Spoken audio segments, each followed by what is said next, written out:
Zeynep aslında evlatlık mı? Geçen bölüm Zeynep'in çocukluğuna dair gördüğümüz sahne bu bölüm biraz daha belirginleşti. Öyle ki Zeynep'in geçmişine dair hatırladığı sahnelere baktığımız zaman bu sahnede bir kız çocuğunun olduğunu ve anne diye bağırdığını görüyoruz. Bu kız çocuğunun Zeynep olduğuna dair benzerlik oldukça dikkat çekici. Ancak bu sahnede yaralanan kadının Zeynep'in annesi olduğunu düşünürsek karşımıza şöyle bir soru çıkıyor. Zeynep aslında evlatlık olabilir mi? Evet, bu sahnedeki kişinin Refika olmadığı çok açık. Çünkü bu kadını bıçaklayan adam Ebru'nun da anlattığına göre cinayetten dolayı içeri girmiş durumda. Yani bıçakladığı kişi büyük ihtimalle öldü. Fakat Refika'nın hala hayatta olduğunu gördüğümüz için bu kişi muhtemelen Zeynep'in annesi. Evet, bu konuda oldukça ilginç bir teorim var. Zeynep muhtemelen çocukluğunda Refikaların komşusuydu. Ancak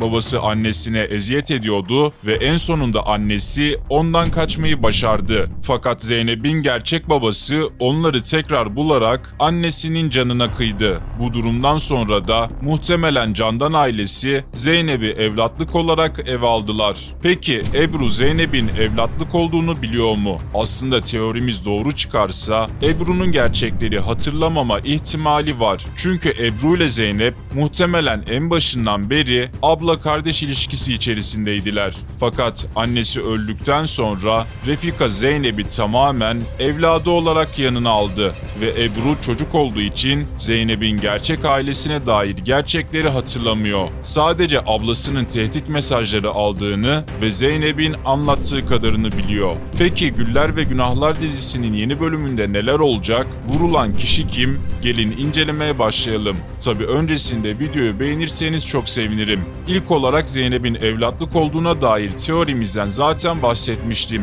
Aslında bu durum Zeynep'in kaderin üstüne neden bu kadar düştüğünü de bizlere gösteriyor. Çünkü Zeynep de tıpkı Kader gibi zamanında kimsesiz kalmıştı. Bundan dolayı da zaten onun yanında olarak ona sahip çıkmaya çalışıyor. Zeynep, Serhat'a geçmişi hakkındaki tüm gerçekleri anlatmasa da Serhat bu gerçekleri öğrendiği zaman Zeynep'i daha çok sarmalayarak onun merhametine hayranlık duyacak. Peki son sahnede vurulan kim? Serhat'la Can işbirliği yaparak sevkiyatın gerçekleşmesine engel olsalar da Necat'ın mekanda olmaması işlerini bozdu. Çünkü Serhat, Necat'ın da mekanda olmasını ve polisin onu yakalamasını planlamıştı.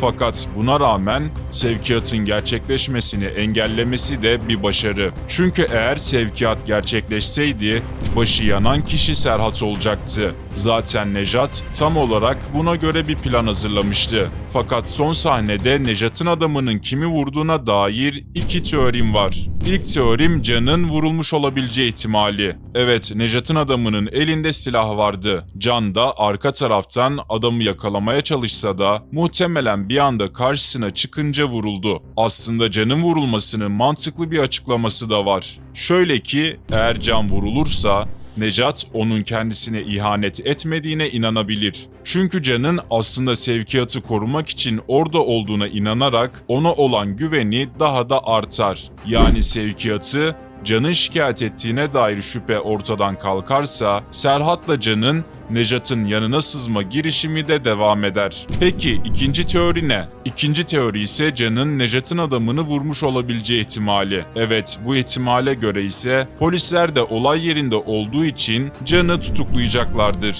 Ancak nefsi müdafadan dolayı Can tutuklu olarak yargılanmayacaktır. Peki Nejat'ın elindeki testte ne var? Bu bölüm Can birçok defa bu zarfı okumaya çalışsa da başarılı olamadı. Ancak bu bölümde Serhat'ın psikoloğa gidip Kader hakkında söylediklerine bakarsak aslında sezon finaline doğru Kader'in Serhat'ın kızı olduğuna dair gerçeği öğreneceğiz. Evet, bu testin birkaç bölümdür gösterilmesi boşuna değil. Zaten Nejat bu yüzden bu sırrı tutarak en çaresiz anında Serhat'a gerçekleri söyleyecek. Peki Berrak ne yapacak?